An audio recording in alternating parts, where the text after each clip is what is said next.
Hello mga ka-solar and gardening, magandang araw!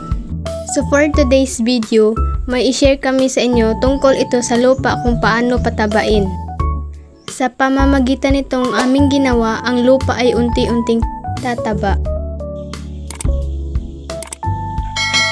So una, maghalo tayo ng organic fertilizer, bali mga 300 ml.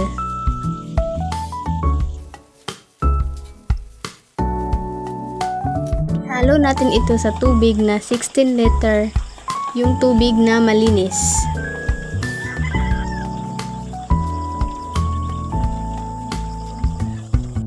Takpan muna natin ito para ating haluin ng mabuti para yung ating organic fertilizer at yung tubig ay magkahalo ito ng maayos. Lagyan natin ulit ito ng tubig hanggang ito ay mapuno.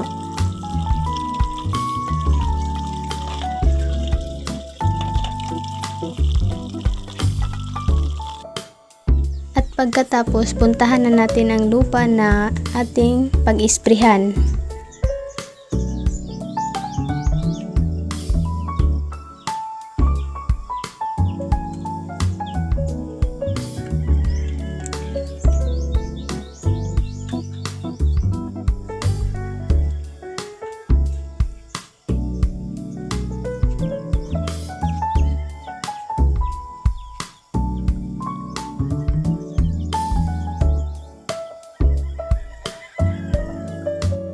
Pagkatapos, i-spray na ito sa lupa na dati nang inararo.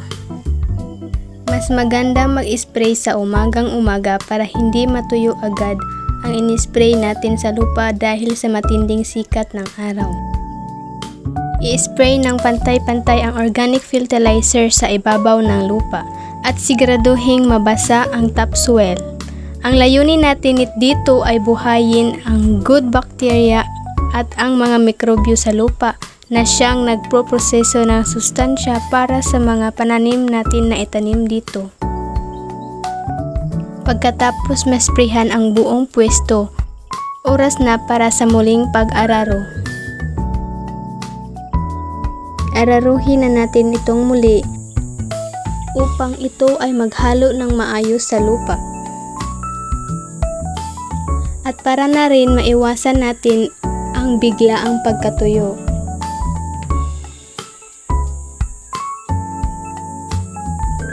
So bakit natin araruhin itong muli? Una, para maihalo natin ng basa ang topsoil sa ilalim na bahagi ng lupa. Pangalawa, para mabaon ng mga organikong sustansya at hindi lang ito mabilad sa araw. Pangatlo, para pumasok ang hangin na kailangan ng mga ugat.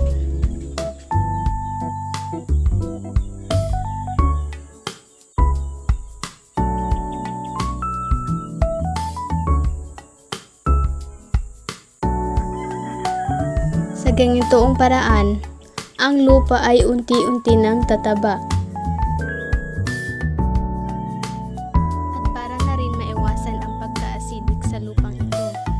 Dahil kung hindi namin ito ginawa, padami ng padami ang mailagay namin na inorganic fertilizer sa lupang ito.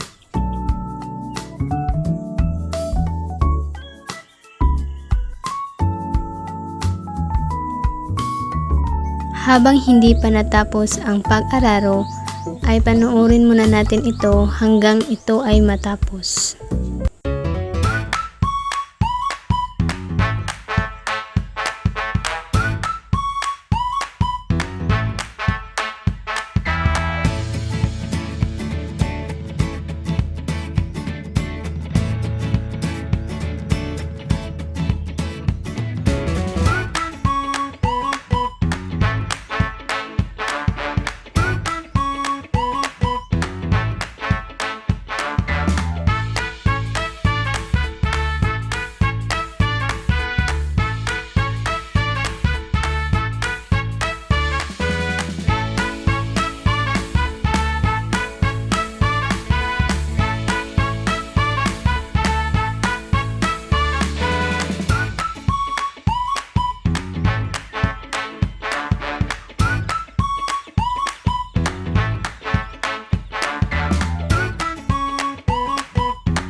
Matapos maararo, huwag na natin itong tamnan agad. Hayaan muna natin ang lupa na magpahinga ng hanggang 3 araw. Sa mga araw na ito, magkahalubilo ang organic matter at ang microorganisms na idadagdag sa perpektong lupa para sa inyong mga binhi.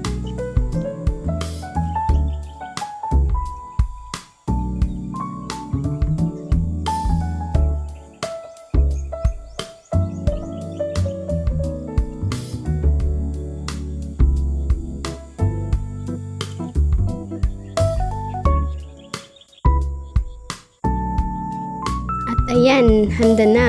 Malusog at punong-puno ng nutrisyon ang ating lupa. Para sa susunod na taniman, tandaan, sa organikong paraan, ligtas ang kalikasan. Sagana pa ang ani. Kung may tanong kayo, i-comment lang sa ibaba. Happy farming! Thank you for watching. And don't forget to subscribe. Bye-bye!